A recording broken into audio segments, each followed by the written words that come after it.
But I really don't have any regrets. I really don't.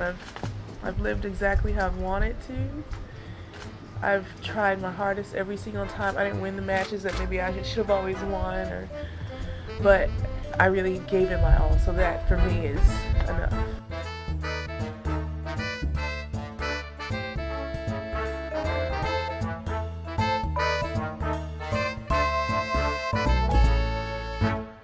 Hello everybody, welcome back to the Body Serve. I'm Jonathan. I'm James. That intro woke me right up. It's normal. What was different? It was just extra vigorous, I feel. Oh. Well, I mean, I feel like it fits what happened in tennis today. It was quite spicy. Spicy? No. Not as spicy.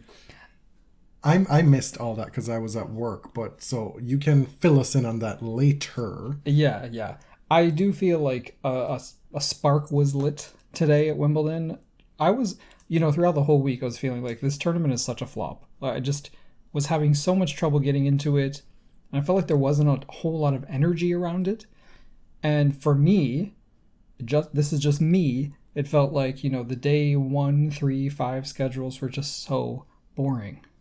Aside from, a few here or there, I want to watch Jabeur. But the center court schedules, it's been a hard tournament to get into.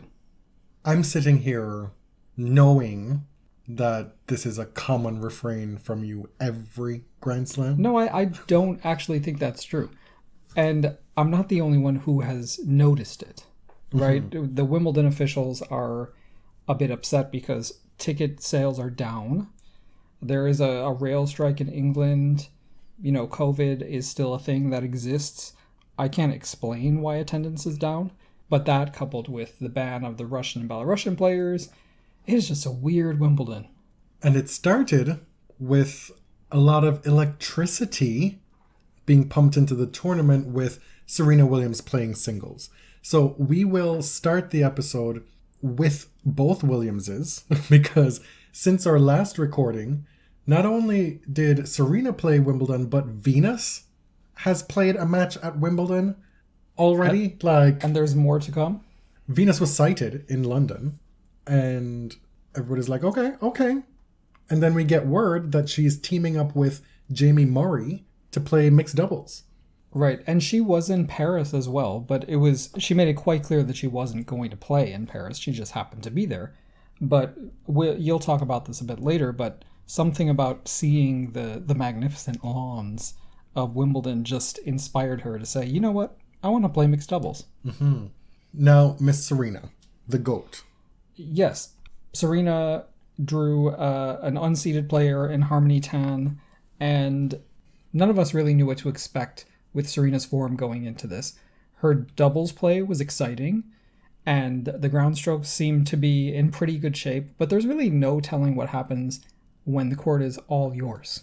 How is she moving? Can she defend a singles court? It has been a year, and she's struggled with a ton of injuries over the past few years. All things considered, I thought she looked pretty good for her first match in a year. Shame on us, we should have seen that a player like Harmony Tan would be the type of player to give Serena problems. If she had somebody who was generating more pace with less craft on the opposite side of the court, that may have suited her better in a first round match. Yes, I came away from that match thinking if Serena had played a big hitter, she would have won. She likes pace. She may have struggled with the speed of the ball a little bit, getting used to it and defending, but Harmony had her running all over the court.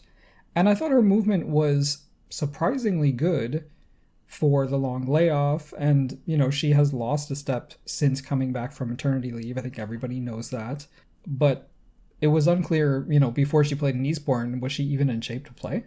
She looked better movement wise moving forward to the net than she did laterally. Definitely. That showed in the way that she decided to organize her game, right? She approached the net 64 times and won something like 63% of those points. Not a great percentage. But I like the tactic, and she was hitting a lot of traditional volleys, which has not been her forte over the past few years. She hasn't been a regular doubles player for a long time. if she's hitting volleys, typically they're swinging volleys. These were like really old school. And hits, I mean, some just absolutely gorgeous drop volleys. Also, that backhand was doing work. A lot of classic Serena Williams short-angled backhand winners or unreturnables. I think it was clear that the forehand was her weakest shot on that court that day. Mm-hmm. Now, Miss Harmony, she hustled, and she threw everything at Serena and gave Serena every opportunity to falter. Right? After the second set, Serena wins 6-1. It feels the momentum is firmly on her side. And then the third set gets complicated. Well, this match is a story of Serena not being able to close leads the entire match. Every set, every step of the way. Went down 0-2 to start the match, was up 4-2, serving, I believe, 40-15 for a 5-2 lead, ends up losing that set 7-5. Comes back in the second set, wins a 30-point second game to break and go up 2-love. Runs away with that second set. Okay, 6-1. Get to the third set, she's up again. Up a break again in the third set. Can't close. Serves for the match. Can't close. Up, I think, 4-love in the deciding set tiebreak. Can't close that either. And what was, if you want to look at it as frustrating, I'm sure Serena found it frustrating, she seemed unable to hit through the court, to hit through her opponent. There's this misnomer that Serena historically is the most powerful women's tennis player that's ever lived, that she just blasts. This is how she won her majors, right? She just blasts people off the court, when in fact she hits with a lot of spin. And I would argue that a lot of her ground strokes were fairly conservative in this match. Yes, and that I think that was a big issue in this tiebreak, was that she played too conservatively, but she also made mistakes. Yeah, the rust was there. That's the bottom line. Yeah. Serena Williams can still play tennis at 41 years old. How old is she? 41? 40. She's 40, about to be 41. In September. Yes. She can still play tennis. It's kind of crazy that after a year out, I mean, she's the GOAT, but like to show up and do this, it's pretty remarkable. 3 hours and 11 minutes, and she clearly left everything on the court. And one of the things I took away from this match, and Serena talking about it afterward, was that it seemed to me that Serena was coming to terms with her tennis mortality and understanding that the only thing she can control is the effort that she gives in a match. And she knew that she gave everything she had in this match. Whereas that wouldn't have been something that would give her any solace whatsoever in the past. Right. And so it feels like a very different attitude for Serena, but I don't know if it's a good or a bad thing. I mean, she's older, she's experienced, she doesn't seem to have that overwhelming weight on her of 24, and there were some years there where her tennis felt like distinctly unjoyful, right? That she was doing this because she had something to accomplish and then she was going to dip. Here she fought, she tried her best and seemed kind of satisfied with that. She enjoyed the process of fighting through this match. She was asked in press if this would have been a satisfying last Wimbledon memory, if it is in fact her last match at Wimbledon. And she said, definitely not. But today I gave all I could do today. Maybe tomorrow I could have gave more. Maybe a week ago I could have gave more. But today was what I could do. At some point, you have to be able to be okay with that. At some point. This is where I'm saying that I feel like Serena is coming to terms with her own tennis mortality. That she can no longer expect Serena to just show up. If things aren't going well, just put the business bun up and get to work. Right. It is what it is with her game right now. Well, yeah, and any champion of her age, if you're lucky, you get flashes of brilliance, right? If you're really lucky, you're not going to get it through an entire match, for the most part. So if she can put together those bits where she's peerless, then I mean, if I were her, I'd be like, well, I can still play this game.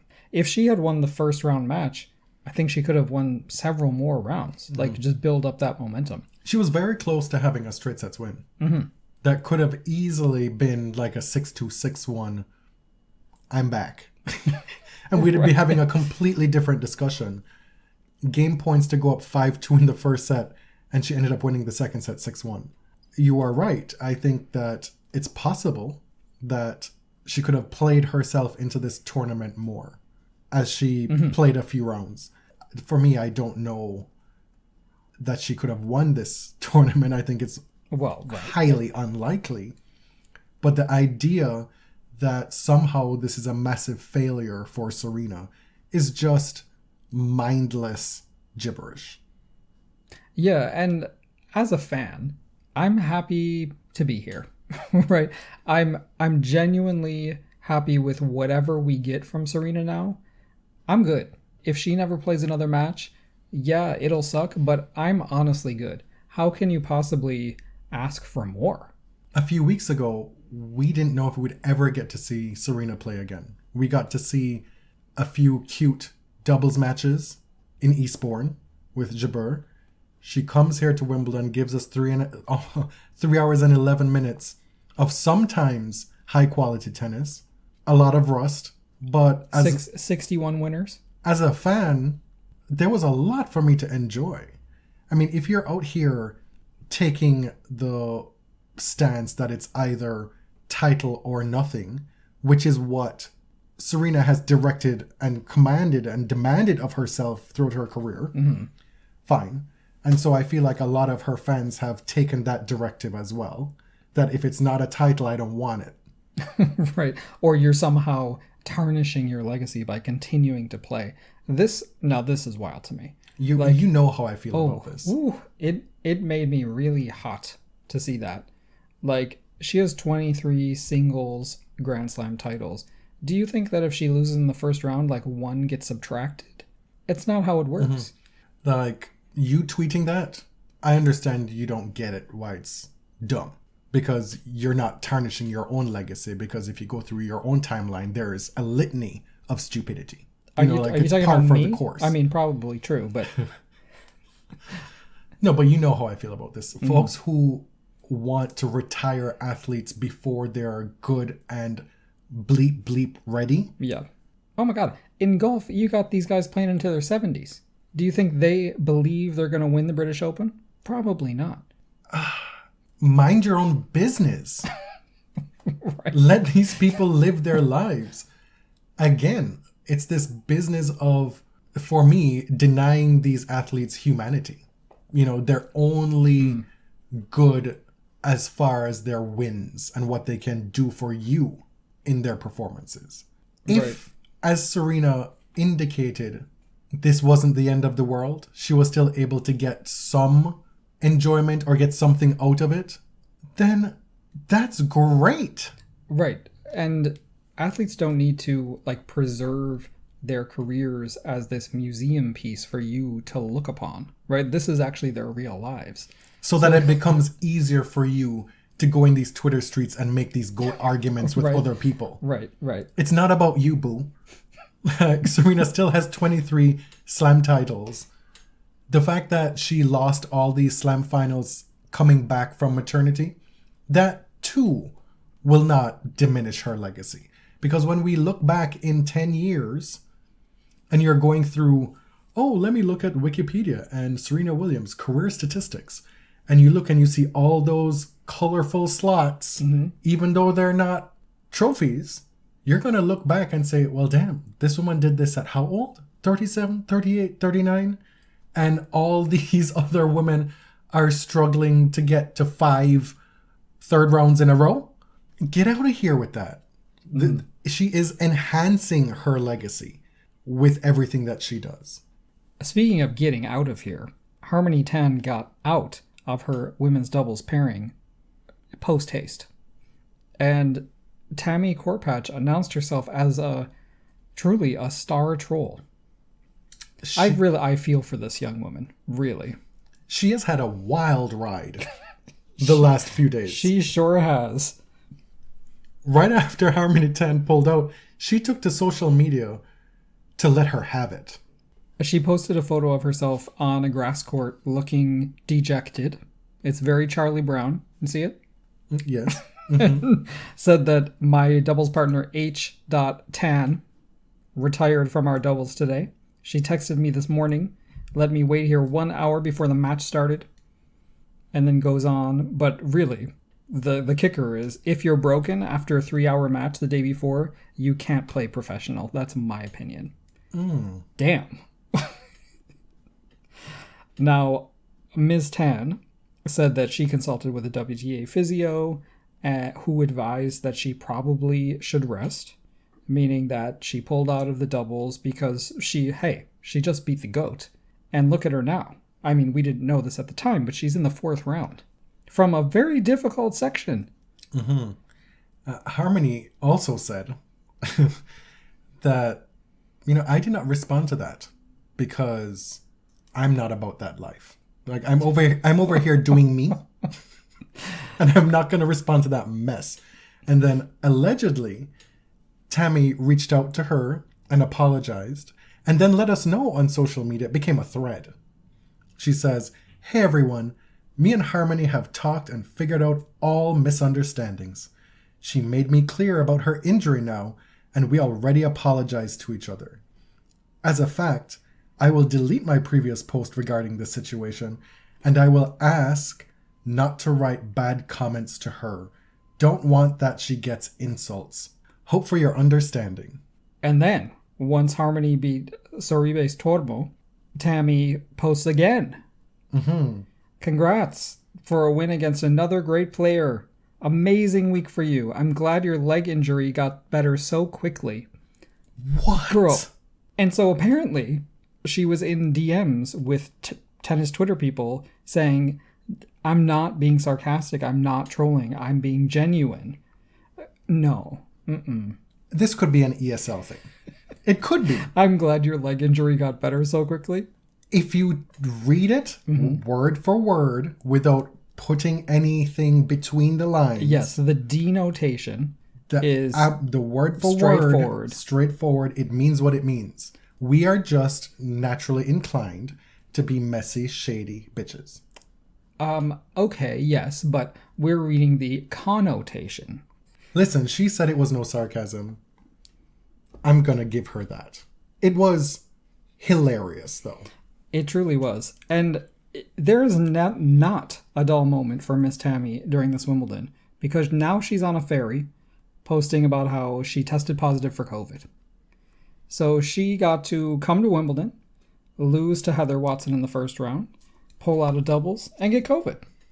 And become famous. But listen, if Harmony had played that doubles match, maybe she would have gotten COVID too. And her storybook fairy tale run to the 4th round may not have happened.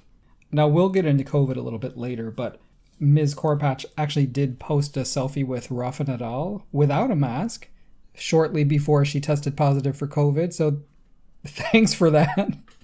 I didn't see that. You didn't see that? That's no, still I on didn't her. see that. It's still on her Instagram. Venus Williams. This was such a treat, and it was very important for me to have at least one Williams sister win a match at this Wimbledon. I have to say, for having not played in almost a year as well, even though this is doubles, Venus Williams looked great in this match. She really did. Her serve was, better in doubles than we've seen it recently in singles. Yeah. Clocking like 116 mile an hour first serves. She was only broken once, I believe, in the entire match. She is an extremely serious competitor. She was not playing this mixed doubles just to dick around. Pardon my French. She mean mugged after. This is 1-0 in the first set. In the first set, right? Mean mugged her opposing team, Michael Venus and Alicia Ryzalska. And I think she forgot for a moment that, okay, like, the other team is like laughing and having fun, but I'm the Venus Williams. I am here to win. Now, she didn't mean mug the entire match. No. But that particular moment signaled that, okay, Venus is not here to play around. But there were also moments where maybe Venus was made to look wanting at net, and you knew what was coming next. You knew that somebody's head was being targeted. That there was a return that's about to be rifled, that she's not suffering any fools on this court. Her movement was not great. She's 42 years old. Right. And she said she was simply not fit to play singles. Correct. And when I say movement, that's tethered to reaction time. I think that's more what her problem was in this match. Her reaction times, especially at the start of the match, were very slow. Alarming in parts. But this is mixed doubles, right? Like, you're playing against Michael Venus and Rizalska, who are both very experienced. They're both talented players who understand tactics, these little mind games that doubles players play. Your reaction time, I think you just need, like, the repetitions. What was clear, too, in this match is that Jamie Murray is a wizard at net. Truly. Just hit some volleys that drop dead in the grass. Like, I don't even know how it happened. Like, I had to replay a few things. They look good together. So four more matches before we have another Williams Slam title. Which to me would be one of the craziest things, right?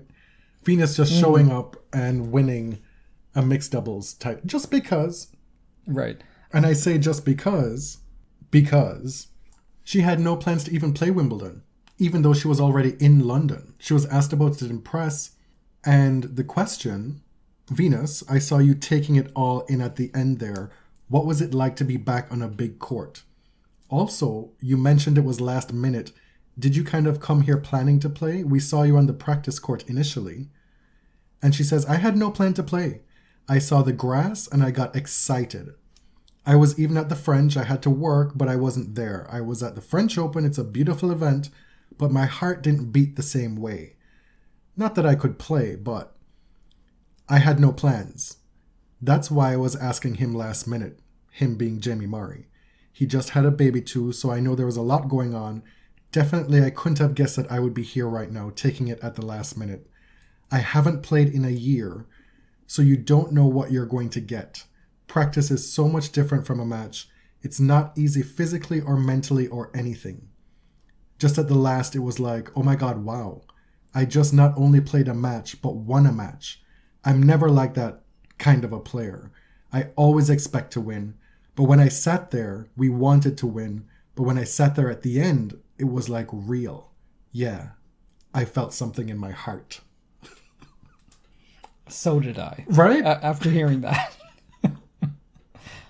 I mean, and for me, as a fan of a player, their joy is what gives me joy most. And maybe this has something to do with being a long-suffering Venus fan. Even when she was resurgent in 2017, there was still a lot of suffering in that year amidst the joy. Right, like a lot of near misses. Yeah. So, given that history, I've had a long time to make my peace with my faves' tennis mortality. And so now being able to see them go through it themselves and maybe smell a few of the roses, that is something that it uplifts me as a fan. You've probably seen this clip floating around of Venus and Jamie in press, and Venus kind of clapping back at a reporter. Make sure you've seen the entire clip. It's like 30 seconds long, because she is actually asked the same question 3 times. And the question is, are you guys in it to win it? Or just to get past the 3rd round where Serena and Andy came across? And she responds, what kind of question is that? Ha ha ha. We're in it for a stroll. Come on. And so the question is posed 2 more times.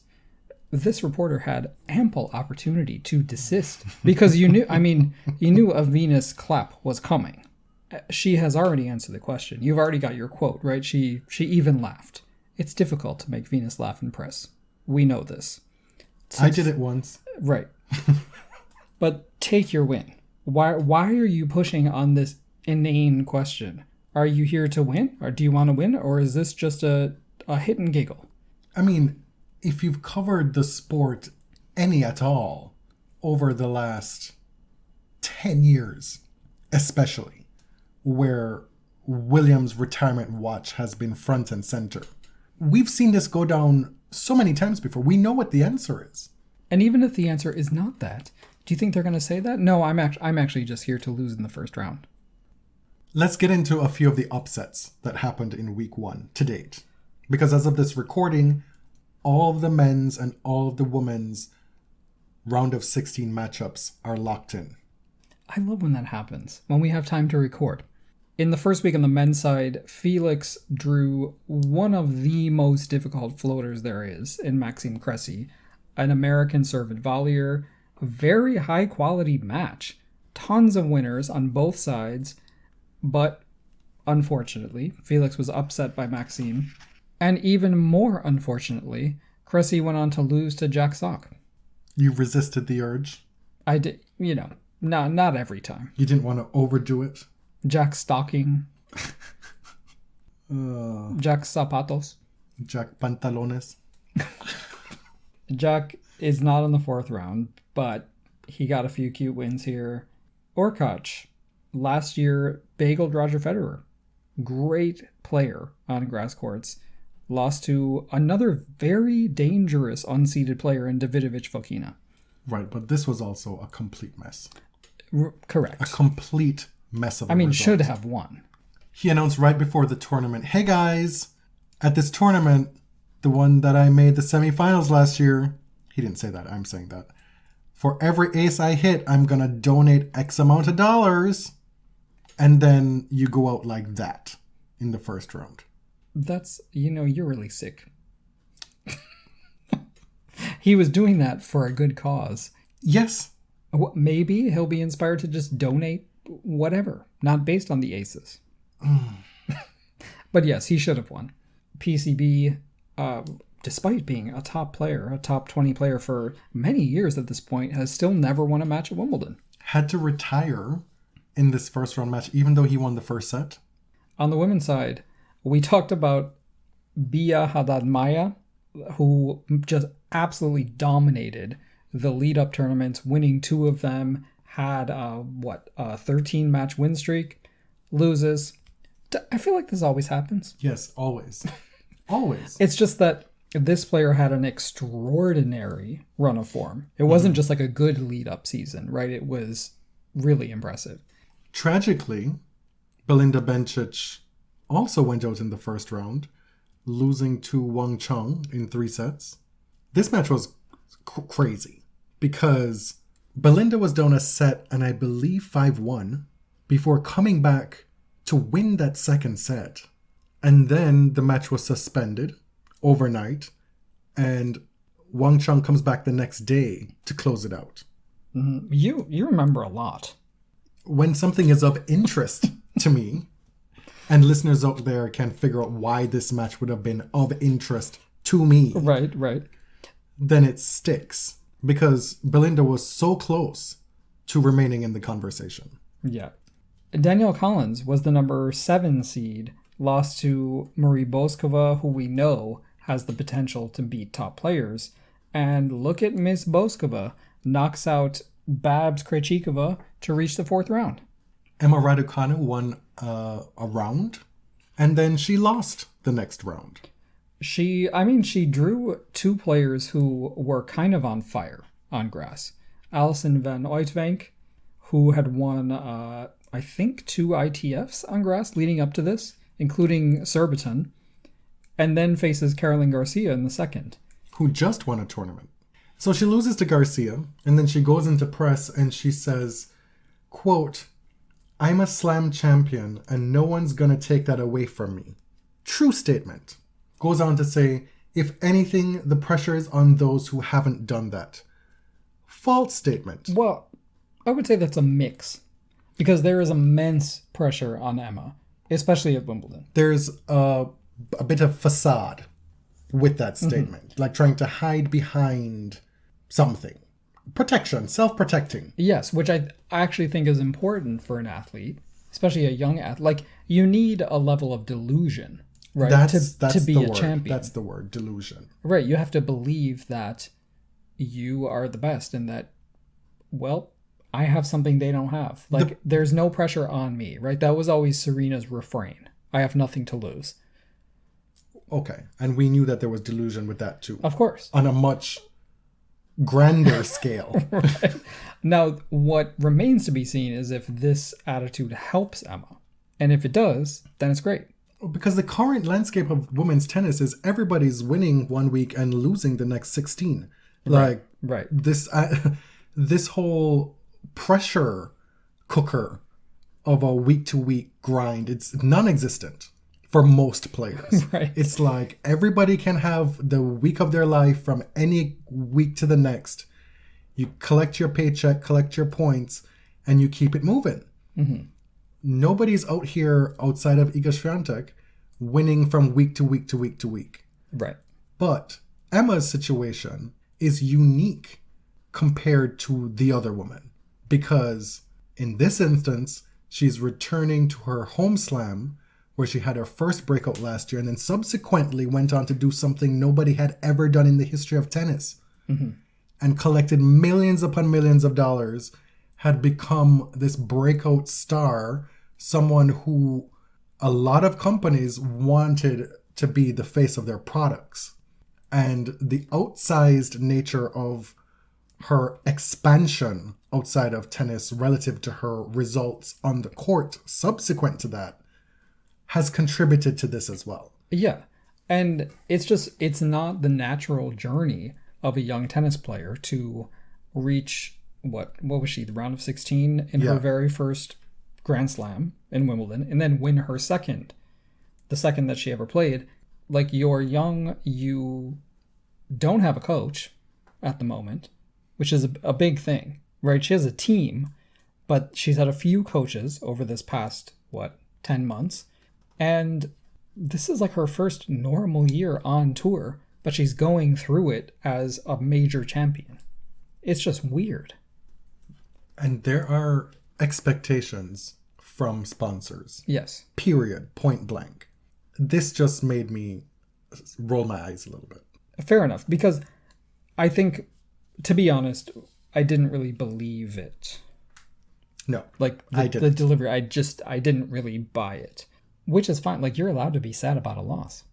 And then two players who their losses did not come as a surprise. Yeah, for different reasons. Muguruza lost to Greet Menin in the first round, and she posted something afterwards saying, I'm practicing, like, basically she doesn't know why her hard work isn't translating to tournaments, and it's really frustrating, and it's hard to get the joy back if you keep losing and you don't get why. And apologize to her fans. Oh my God.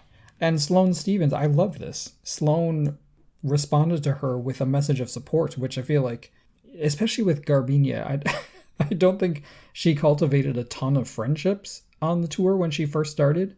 So it's really, really nice to see that support between them. Sloane has kind of assumed this position of auntie to everybody on tour.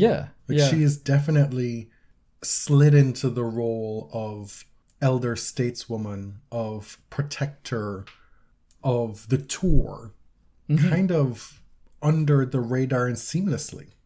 Yes. And Annette Kontaveit won her first match against Pera, lost in the second round to Niemeyer, who's now in the fourth round. Kontaveit, she's still dealing with after effects from COVID, apparently, and it's kind of interfering with her training. So this wasn't a huge surprise, but she was the number 2 seed. So where does that leave us in terms of the matchups? We'll start with the women. On the top half, Alizé Cornet against Ayla Tomljanovic to play the winner of Elena Rybakina and Petra Martic. There's going to be a semi-finalist from those 4. And then, to close out the top half, Paula Badosa against Simona Halep to play the winner of Amanda Anisimova and Harmony Tan. In the bottom half, we've got Boskova versus Garcia, Martins versus Jabeur, Tatiana Maria versus Ostapenko, and Watson Niemeyer. So we have a lot of surprising names here. Yes. Right? I did some counting, and of the 16 remaining women, 7 are gunning for their second ever career slam quarterfinal. 7 of the 16 have only made the quarterfinals one time and are a match away from doing it a second time ever. One of those is Alizé Cornet, who only this past January at the Australian Open reached her first ever slam quarterfinal. Buried the lead a bit here. Alizé Cornet beat the dominant world number 1 Iga Swiatek today, breaking her win streak, stopping it at 37. And I said before the tournament that I expected the streak to end here, and I don't think it's entirely surprising that it happened to someone like Cornet, who can beat top players. She beat Serena 3 times. She has an unconventional game, and Iga is still not extremely comfortable on grass, right? I think watching this match, and she talked about it afterward, that she wasn't really able to execute a game plan. She was hitting a lot of errors, and it didn't seem like she really knew what to do against Cornet. The error tally was something like 33 for Swiatek to 7 for Cornet. Right. And it's not surprising to see a low error mark for Cornet. But Iga was just, the rhythm was just off. Cornet is now tied with Ai Sugiyama for the most consecutive slam appearances in history. Yeah. With 62. And she is somehow having possibly her best career year, playing her best tennis at her big age. Good for her. Who are the players who have reached 1 quarterfinal? You said there were 7. Cornet, Tomljanovic, Rybakina, Martic, Badosa, Anisimova, and Garcia. I'm particularly happy for Caroline Garcia to be having this result, backing up her title win leading up into Wimbledon. This is somebody for whom so much was expected, and I personally enjoy watching her game in full flight. There are also 5 players who are looking to make their first ever slam quarterfinal. Can you guess which 5 those are? Well, Tan, obviously. Bolskova. Correct. Tatiana Maria. Correct. Heather Watson. Correct. And I don't know her first name, Niemeyer. I believe it's Jule. Okay. Jule? Sure, yeah. She's German? Yes. Jule? Jule? Okay. Maybe she goes by Julia, like Julia Gerges. Heather Watson, not only is it an opportunity for her first slam quarterfinal, this is the first week 2 that she's ever made. Really? First time she's ever been in a slam 4th round. And she may sniff center court on her own merit. I think she actually is scheduled for center court. They put, let's not get into the quote-unquote woke scheduling of Saturday, where Gauff and Anisimova were on center, and people were very upset that Tsitsipas and Kyrgios weren't. And now it's sort of started to become clear why they weren't, because they don't want to platform that kind of fuckery. Yeah. But Katie Boulter, poor Katie Boulter, has been on a roll. She's British. She couldn't even sniff court 1. And at the French, you could be ranked 500. And if you're French, they're going to put you on Chatrier at some point. We'll come back to Miss Cornet because she made news this week for other reasons as well. Yeah. On the men's side... Wait. We have to mention Amanda Anisimova beating Coco Gauff today in the 3rd round. This was just a really commanding performance. She picked apart Coco's forehand in the 2nd and 3rd sets, and it didn't feel like the result was in question. I think at some point in the 2nd set, she's reached the 4th round of each major so far this year and has a good chance to go farther. She is one of those players that when they get on a roll, it's really difficult to stop that momentum if you're on the other side of the net. A quick word on Paula Badosa. She took out Petra Kvitova today in straight sets. On paper, this is a matchup with Petra playing well the last few rounds that you'd have, if you had to put money on it, you'd have picked Petra to win this match. Yes. Petra did say after the match that her wrist has been bothering her lately, and she's been having some swelling, and she's been taking anti-inflammatories. But before the tournament, I did say that Badoza felt like a very weak number 4 seed, and I'll eat my words because she has almost held up her end of the bargain. You'll eat your grass. Right? She's reached the round of 16, but she will play Simona Halep, who didn't feel like wasting time against Fresh today. And if you look at the remaining women, there are 2 that jump out as the big favorites. You'd have to say the odds are in favor of a Halep-Jabeur final. That would be the prime time matchup from these remaining matches. But if you want to pick from a group of people who have done this before, you would have to go with Ostapenko, who hasn't done this at Wimbledon, but she's won a major. She's made a quarter here, a semifinal here before. We're going to end up with Harmony Tan versus Tatiana Maria for all the glory. If it's a shock, I would just hope that it's Watson. I'd be okay with Tatiana Maria too. She Yeah. seems lovely. And shout out to Yelena Ostapenko for being, I think, the only player in here who's going for the triple. She's in the mixed draw, she's in the women's doubles draw, and she's good. She has a legitimate shot at the singles title, and she's still in both doubles draws. She's also somebody who, for all the flack that she's gotten over her career for maybe not living up to her potential after winning the French Open, she's put together quite the consistent stretch. If you watch this tournament so far and you thought, well, damn, the women's draw is now a mess. Well, so too is the men's. Again, the ATP is basically anchored by 2 GOATs, and the rest it's your guess. Your guess is as good as mine. If you thought that maybe Carlos Alcaraz would struggle on grass and maybe not make it to week 2, you were wrong. He had his growing pains in his first couple matches, but he's been smooth sailing since. Well, that's the thing with this kid, is that he did struggle a little bit, but he learns so fast. Like, he learns within matches. Djokovic is still there. Nadal is still there. The draw on the bottom half was kind of blown up by COVID. Yes. Matteo Berrettini, who was one of the favorites for this title, had to withdraw before the tournament with COVID. His opponent, Garin, had an extremely tough first round, but Garin now finds himself in the round of 16 for the second consecutive year. Marin Cilic, who was supposed to be Nadal's round 4 opponent, he too had to pull out before the tournament after testing positive for COVID. And Roberto Bautista Agut, same thing.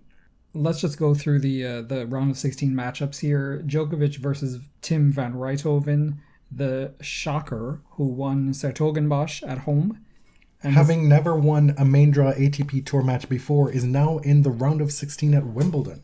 The winner of that will face the winner of Sinner and Alcaraz. Goffin Tiafoe, a rematch from their French Open match, which Goffin won. And then Cam Norrie and Tommy Paul.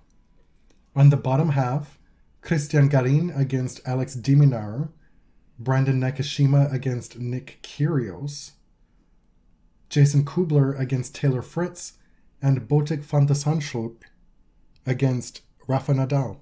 So, speaking of Nakashima, the Wimbledon week 1 was not very friendly for our Canadians, right? Nakashima beat Denis Shapovalov in 4 sets, Bianca lost early, Felix lost in the first round, but the Americans, there are 4 Americans in the round of 16, which I'm told this is the first time this has happened since 1999. Oh, whoop-de-doo. Yeah, and they're Fritz, Paul, Tiafoe, and Nakashima. And of those, I mean, Fritz is kind of on fire. Like, Fritz is playing some of the best tennis of his career.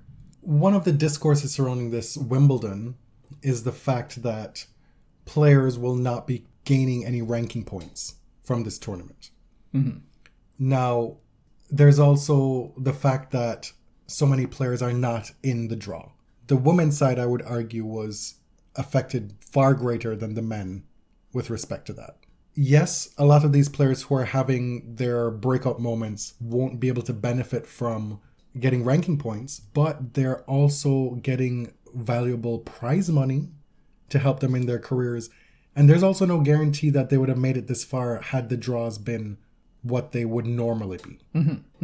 Now, I wouldn't go as far as some and suggest that there's an asterisk against all of these achievements. I really don't believe that. Like, these are real. You only play the people who are in front of you. That being said, who knows how the draw would have shaken out if it were complete. I mean, you said the women's was hit harder, but the men's did lose their number one player. Yes. Right? The men's maybe didn't lose true threats to the title. Well, COVID took care of that. Exactly. With Cilic and Berrettini. But on the women's side, you lost Sabalenka, who was a semifinalist last year, who was a true threat to win the title.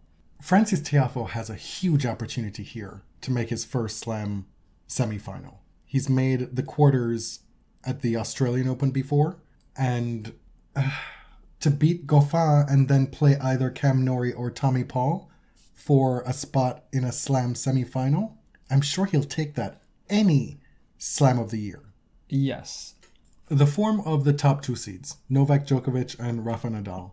Heading into round 3, Djokovic looked impregnable. He remained so. Nadal struggled, I would say, in his first 2 rounds. Getting back on a grass court for the first time in 3 years. Those first 2 matches, he took 2-set-to-love leads and then lost the 3rd set. Today, however, it was boom boom Nadal. It was a total step up in form. If you think about it, he hasn't really played on grass for several years, right? He didn't play last year. 2020 was canceled. 2019 was his last Wimbledon, right? It takes some time, and he said, like, I need some time to adjust to the surface. And that's what it felt like. With Djokovic, he lost a set to Kwon and then coasted. I mean, you couldn't ask for anything better versus Kokkinakis and then Kecmanovic. Even got a bagel in there. It's common for Djokovic to lose sets on the way to titles. Likely his toughest ask to the final will be the winner of Sinner and Alcaraz if he makes it to the quarterfinals. Nadal, his draw was seen to be extremely difficult. That has imploded. And what that has allowed is for him to play himself into this tournament. If he gets a couple more wins, Taylor Fritz would be a tough out in the quarterfinals. Maybe Nick Kyrgios in the semifinals. But who knows? Diminar, Nakashima. But the draw, it lost Cilic, lost Felix, lost Berrettini in the semis. So whereas a couple rounds ago it looked very difficult to foresee Nadal winning this 3rd leg of the calendar year Grand Slam, you now see a little bit more wiggle room. Right. And there's not an easy path to the final No. by any means. Like, Taylor Fritz is a big impediment in my view. Obviously, Nick Kyrgios is feeling himself and his game, and it will take someone who can handle that emotional warfare. That absolute shit show. Yeah. But my point is, Nadal knows what he needs, and he knew he needed matches, and that he was not worried about the blips in round 1 and round 2, because with more matches come more preparation, better feelings on court, a higher standard. This is how he operates at this point in his career, and I think he's where he wants to be. Now, I want to talk about this COVID thing, because COVID made an announcement at this Wimbledon and said, hello, I'm still here, and I'm better than ever. Knocked out a few of the top guys, knocked out poor Tami Korpatsch, but Alizé Cornet brought up something very interesting that hasn't really been seized upon, and you gotta wonder, like, if somebody gagged her after she revealed this. She said, quote, at Roland Garros there was an epidemic of COVID-19 and nobody talked about it. In the locker room everyone had it and we said nothing. And she went on, as is her wont, she went on and on and on, and then moderated a bit and said, yes, I think there have been a few cases, and it was a tacit agreement between us. We are not going to self-test to get in trouble. Afterwards, I saw girls wearing masks, maybe because they knew they might have it and didn't want to pass it on. you also have to have a civic spirit. Is that what a civic spirit is? Wow. I don't think I have the energy for a lecture or to give you guys a haranguing right now, but, what the fuck? This was actually very... I can't say it was surprising, but to see somebody spell it out so plainly is very disturbing. Somebody on Twitter, I don't know if she wants me to share her name, so I won't, called this antisocial behavior. And that's exactly what it is, right? It's behavior that violates the social contract that we have amongst ourselves. I can make decisions for myself as long as they don't harm others. And this is the problem with COVID, right? It's similar to masking on planes. All of a sudden the airline said, oh, now you can choose and we respect your decision no matter what. But sure, that is pure political drivel. Because what does that mean? It's gibberish. You can give me COVID and I have to respect your decision whether or not to wear a mask? It's an infectious disease. I felt like we went over this in 2020. I'm not getting it. It's selfish, but it's also childish. It's saying, yeah, I'm going to do this and I'm going to get away with it because nobody's watching. Yes. And the shopping... if mom and dad go out and I drink some of the scotch, but not too much so that they don't notice, then there's no issue. It's not wrong because I didn't get caught. Exactly. Right? It's extremely juvenile. But it's also you're endangering people because not everybody is going to handle COVID the same way. It's not just a flu. Again, we've been over this. And I think I've talked about the shopping cart experiment before, right? Mm-hmm. The idea that if nobody is around, will you return the shopping cart because it's the responsible thing to do? And it's like a test of responsible behavior in a society. And this is deeply antisocial behavior. This is coming together and saying, we have COVID. I literally do not care who I infect because I got to get that check. And it's in keeping with everything we know about tennis players. Yeah. Because time and again, we see that they have entire teams of people to do things for them so they don't do it themselves. Mm-hmm. And so why would I return the shopping cart when somebody else is there to do it for me? Right. And I honestly, in some ways, appreciate this candor from Alizé because she basically said, we will not do the right thing unless forced, unless mandated. And that's very common across society, as we've seen. We thought that maybe COVID was going to be an issue at the French Open. Remember the first couple of days? Yeah. We're like, oh my God, here comes the first super spreader since the Adria Tour. Right, because there's no bubbles now. And we wondered, how is it that tennis hasn't had an event rocked by COVID? How is it that no semifinals, no finals, no back end of tournaments have been affected by COVID this long into the pandemic? And now we know why.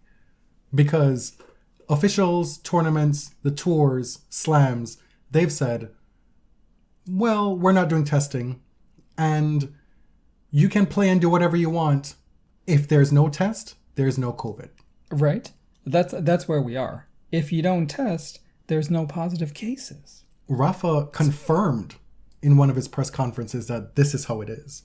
And we've seen his already more cautious than most approach to the pandemic ramped up at this tournament with him and his team in the wake of everything that's happening. I mean, it's mind blasting, but entirely predictable and unsurprising that this is the state of affairs in tennis. Right.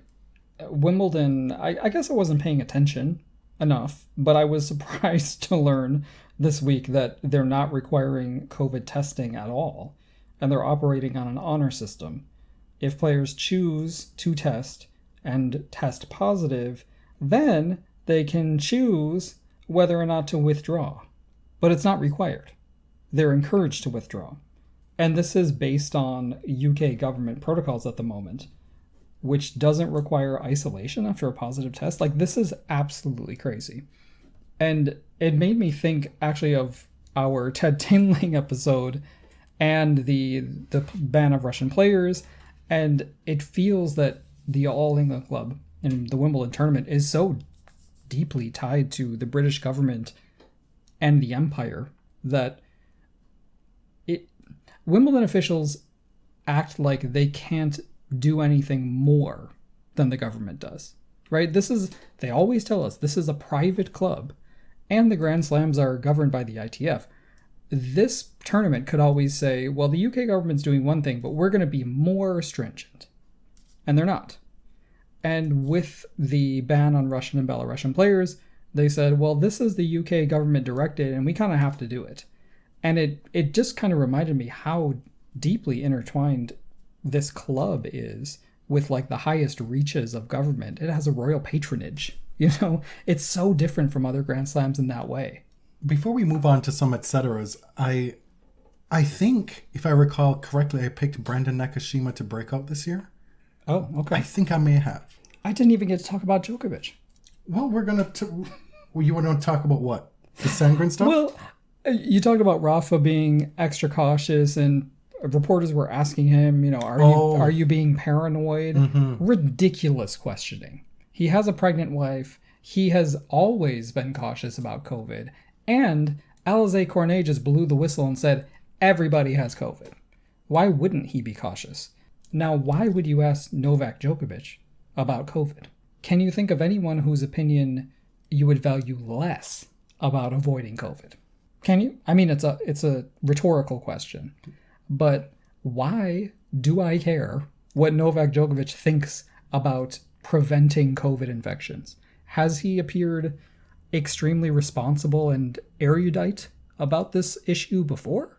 I'll answer no. I have nothing to add on that. When he said, I've been texting with Tennis Sandgren, I said, you know what? I've heard enough. He's been texting with Tennis Sandgren to thank him for sticking up for him and to be like, you know what? He makes a good point.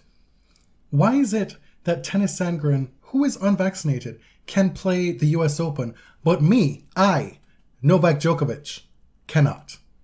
Mm-hmm. As a foreign national. As a foreign national who organized a super spreader event in his home country, traveled across international borders while positive for COVID, just went to an interview knowing he had COVID, just sparked an international incident flying into the Melbourne airport. Do you think that the United States government would grant an exemption to this person? He's not saying he's going to try for an exemption. He's saying that the rule is unjust. He's in saying, general. It's saying it's unjust and that illogical. He understands that for non-famous people, there are ways to get around it. This has been going around Twitter saying, you can enter through this border and then drive through these states and arrive here. Mm-hmm. And then he acknowledged, it wouldn't really work for me because if I show up in New York, cat's out of the bag. He's saying violating U.S. immigration law is a good idea unless you're famous. And I'm not even saying that the rules are logical or correct. I'm just saying this is a stupid conversation because the U.S. government really doesn't give a shit about the United States Open tennis championships, okay? And the point is, Sandgren can do it because he's a U.S. citizen, and those are the rules for U.S. citizens. You are not a U.S. citizen. I mean, would I love to also see Tennis Sandgren banned from the U.S. Open? Sure, but we're not there. I mean, just truly mind-melting And again, why are we listening to Novak Djokovic about COVID policy? Why?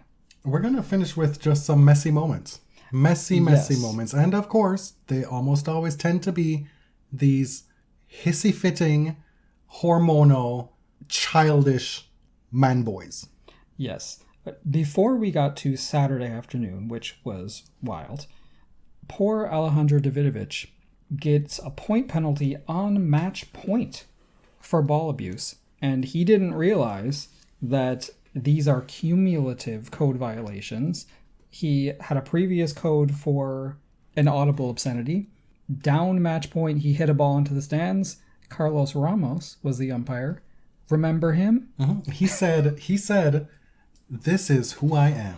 Oh my God. I am going to let you know that this is how I officiate. If you thought that was discrimination in 2018, now you know.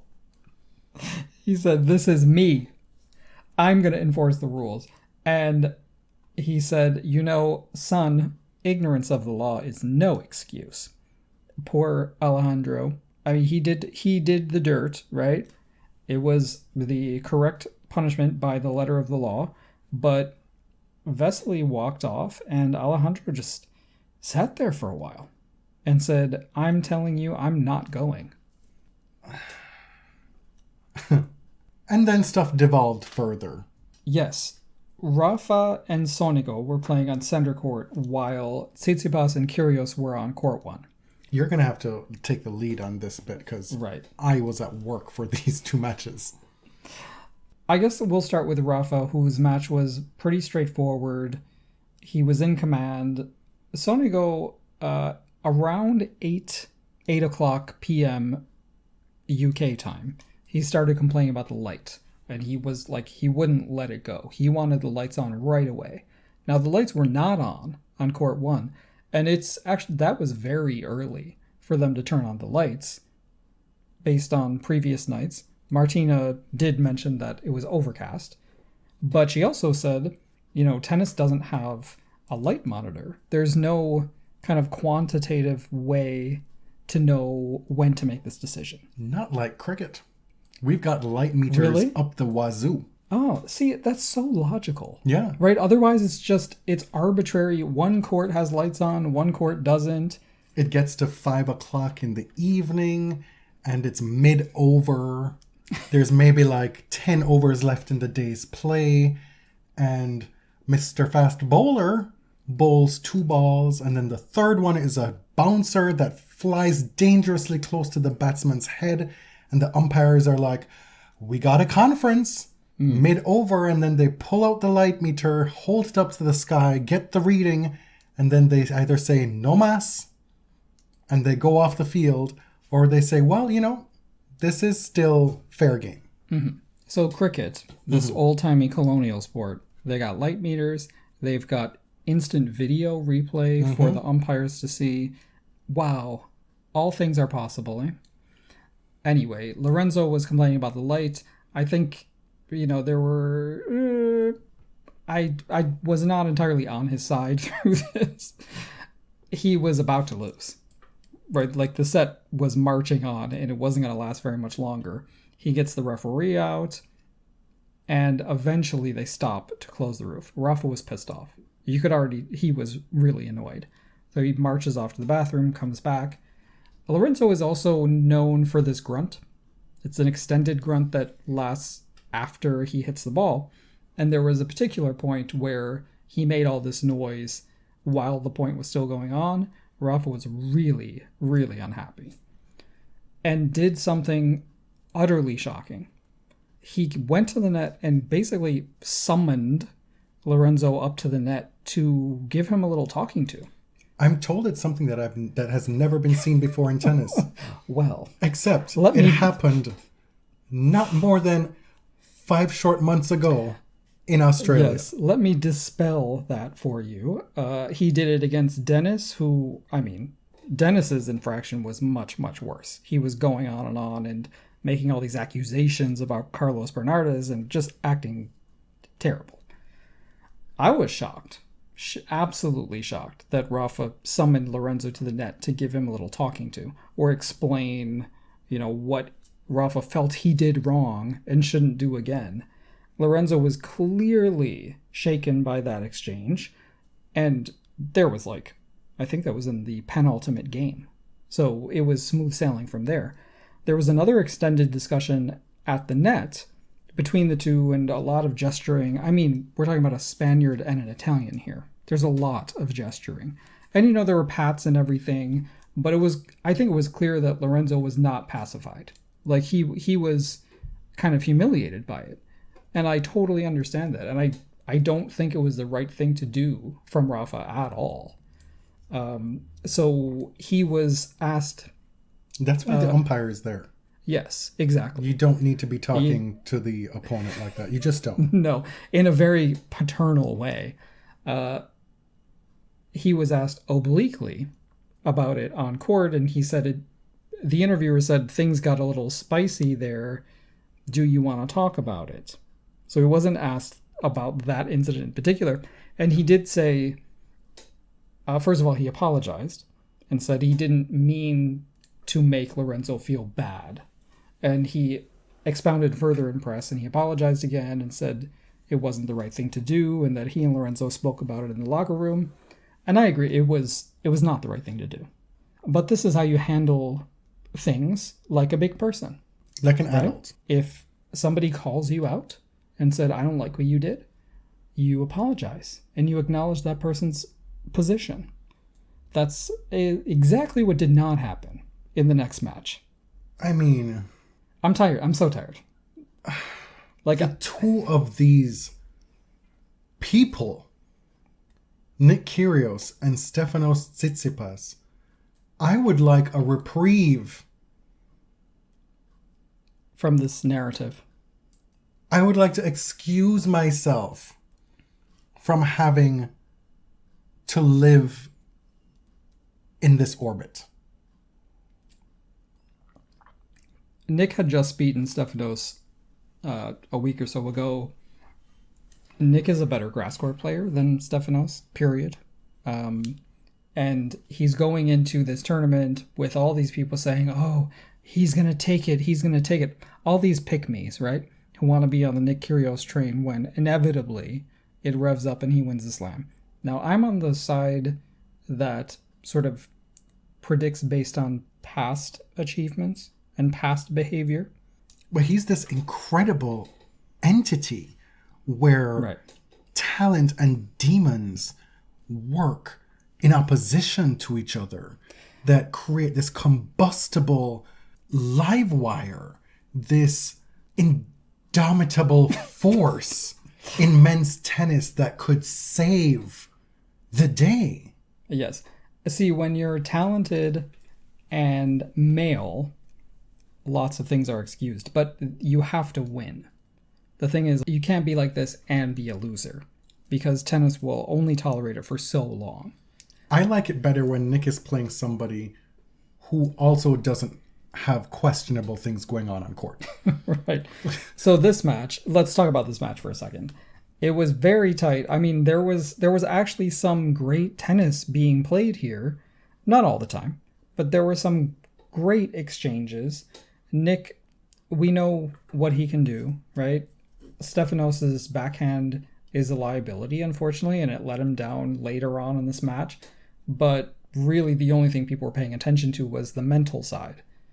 Nick, I mean, yammers non-stop. Talks to the crowd. He's talking out loud to himself while his opponent is serving, which to me is very clearly a hindrance and isn't being called. When Stefanos loses the second set, he knocks a ball into the crowd and comes close to hitting somebody. Hits the scoreboard, I think. And Nick goes, I mean, he approaches the chair and said, that's a default. You got to default him. He called for the tournament referee, did not stop. And this just amped up the bad energy surrounding this match. He's also acting in tremendously bad faith. Of course. Because this is something he's done many, many times before. This is something he did en route to his only Grand Slam win this year in Australia, but he actually hit somebody. So the thing with Nick is that whenever you see him tweet or say something, if I did this, I'd get banned, without fail, it's always something that he has done and not gotten banned. Has gotten little or no consequences for. It's always a tell. And I feel like I've seen like a shift in tennis media coverage of Nick, because when he was younger, I often felt this impulse to defend him, right? I felt that tennis was over-policing him before he really did anything. And over the years, his behavior has gotten actually much, much worse. This is bad. Like, this is shit. I mean, there's two things that were at play. One was we understood that we were talking about not just a tennis player, but a brown tennis player. That race was something that needed to be at least considered. Right, because other people brought it in. Right? Back then. It had to at least be considered. And there was a certain level of grace or understanding that we wanted to afford him at that time. Not that it was conditional on him maturing, but we also kind of expected that maybe, unrelated to his actual results on court, but maybe with time, he would quote unquote grow up a little bit. That has not happened at all. No, he's become a full-grown adult displaying worse and worse childish behavior. And in my view, the way that he's being covered has gone from, like, earlier in his career, he was talked about like a dog, right?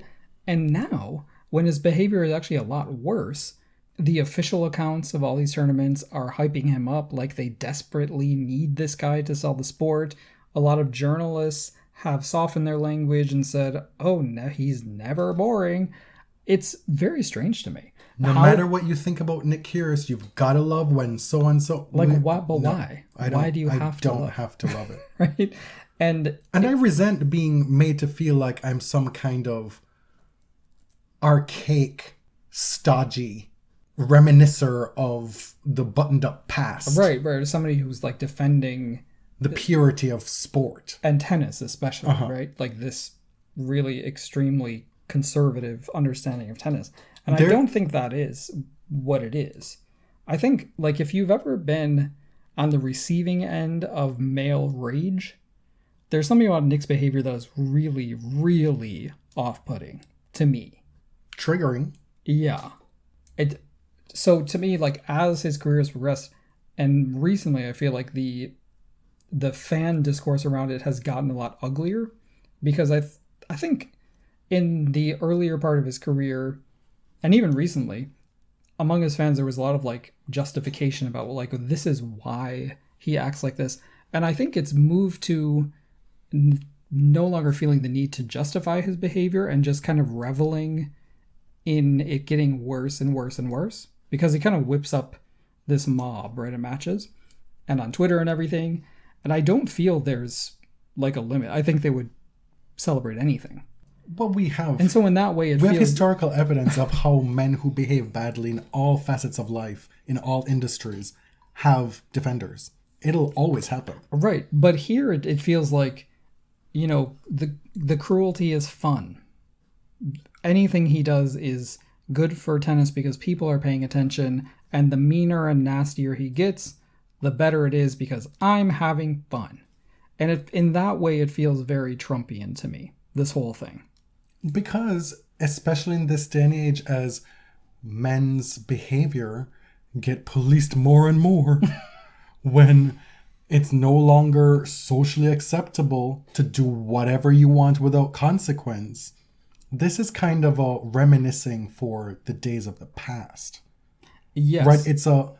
I understand it to be a celebration, a wistful celebration of what folks wish they could get away with in their own lives.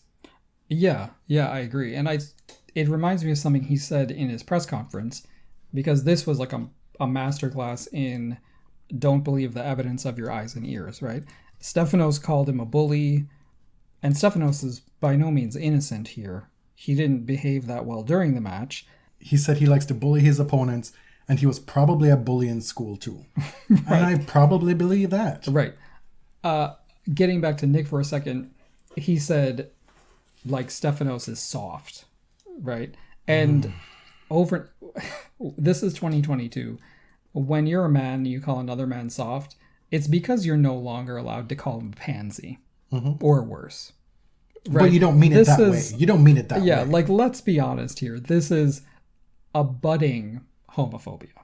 It may not be homophobia because, like, Stefanos is not an out gay person, but it is trying to attack the essence of his masculinity, right? Saying he's soft, he's not a real man, he can't fight.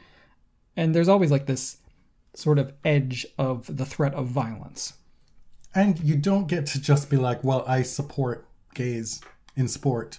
I support gay people when your actions and your words say otherwise. Do you know what I mean? Like, it's not mathing. And this is not to say that Nick Kyrgios is homophobic, that he hates gay people. No, it's a gross use of language. Yeah, because if you are an ally, then act like one. Period. You cannot be an ally and get credit for it and say things like this. Right, but honestly, this isn't really even what it's about. It's like he was asked about the bully comments, said, what are you talking about? He bullied me. And it's asking you to forget everything that you saw in the previous few hours, all of this wild behavior on court, and tell yourself that, no, I didn't see that. It didn't really happen. I don't have the energy. Like, what journalist is going to sit there and list, well, here's everything you did. Like, why are you lying? And it's just, it doesn't happen. And then you become the brunt of the joke. Then you become the target. Right. There's always a target. So in this match, Stefanos wasn't actually the target for most of it. It was the officials. Linesperson, umpire, tournament referee. There's always some people in the crowd that are the targets. But Stefanos he just didn't handle it well at all. He said in press that when he shot that ball into the crowd, he was aiming for Nick. He went at him a few times at the net on purpose. Like, this was very obvious. I mean, if you're at net, I have no problem with but it was them going after him. Repeated over and over. Did he repeatedly come to net? No. Stefanos was clearly trying to hit him because he was pissed off. Okay, I understand that. I'm just saying when it's tactically the right move, there are ways to be smart about it. Right. But he wasn't. And what this demonstrated was that Stefanos, once again, allowed himself to be rattled. And, I mean, I don't blame someone for being rattled in this situation, because even if you're not the target, to shut all this stuff out is very difficult. But he didn't act in a way where he could leave the match with plausible being deniability. The innocent party. Yeah, right? Plausible deniability. Yes. But what I'm getting at here is, and Rene Denfeld tweeted this, and he's absolutely right, Stefanos Tsitsipas has been unable to give a good account of himself in these grudge matches. Mm-hmm. He repeatedly allows himself to be rattled, because at this point, you're a grown-ass man now too. You know what's coming. This is not unforeseen stuff. Mm-hmm. So you have this history with Daniil Medvedev. You continue to allow yourself to be rattled. You continue to have a losing head-to-head. The same goes with Kyrgios. This was a match that he didn't have to lose. Right. This was you say that Kyrgios is match. A much better grass court player, but we're talking about a fourth set tiebreak. No, there were a lot of chances in the fourth set. There were. Steph could have won this match. Yes. So that's my point. At a certain point, you have to remove yourself from the narrative. Right. You have to rise above it. If you claim to be positioning yourself as the light to his darkness, right, the aggrieved party, the good to his evil, then walk that walk too. I just don't understand. The whole thing is just a complete and utter mess all around. Mm-hmm. And you've got a lot of people who will leave this match, a lot of powerful people in tennis who will say, wow, this was a huge success because a lot of people were talking about tennis. Okay. And I honestly, I don't even know what the argument against that is, because objectively, it's probably true. A lot of people were watching. A lot of people were talking about it. I was more invested this afternoon than I have been most of the tournament. Like, those things are true. But is this the tennis that you want? And I've said this before, like, you're bringing non-tennis fans into tennis with this circus, but they're not going to stay. They don't stay for the rest of it. They're just here for the drama. One of the bottom line takeaways for me with this whole situation is that Nick Kyrgios is a serial gaslighter. He never takes responsibility for his own actions. And for me, one of the cleanest, easiest, most reliable tells on somebody's character, and you can use this almost universally in your life, is when somebody can take accountability for their actions.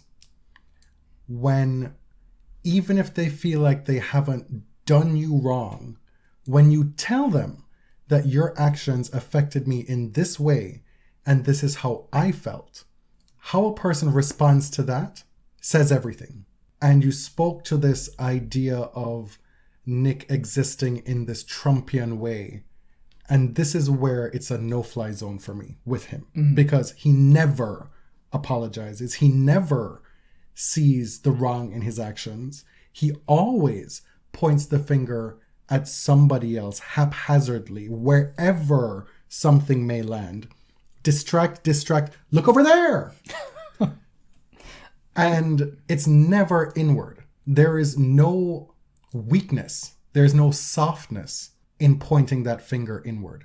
That is a sign of growth, of maturity, of being a good person, to be able to take responsibility for how you move around in this world and how that may have had a negative effect on somebody else.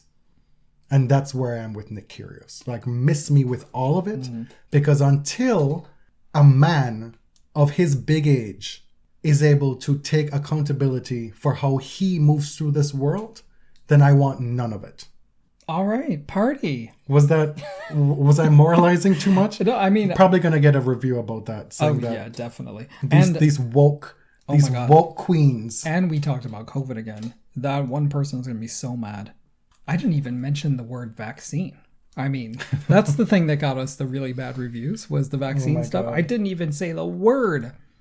I just said a very true fact that Novak Djokovic is not the authority here. So you're going back to this again? I am, because I feel it needs to be said. Like, what?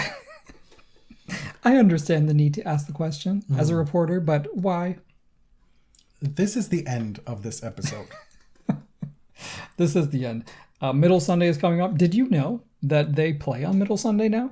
I did know. I had to ask you this. I mean, this is another rhetorical question. This was right after you asked me which Pliskova is left or right shut again. Up.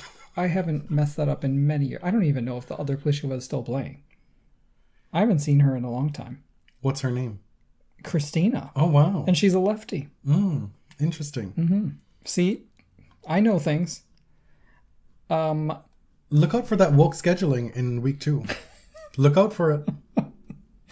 The All England Club, I mean, they are truly leading the pack in social consciousness, as always. They are the moment. We'll be back for our Wimbledon recap in a little bit. Hopefully not too long after the tournament has ended. My name is Jonathan. You can find me on Twitter at tennis_John. And I'm James at ElliotJMR. 2 L's, 2 T's. Everything BodyServe related is at linktree.com/thebodyserve. Thanks for listening. Till next time. Thank you. Thank you very much.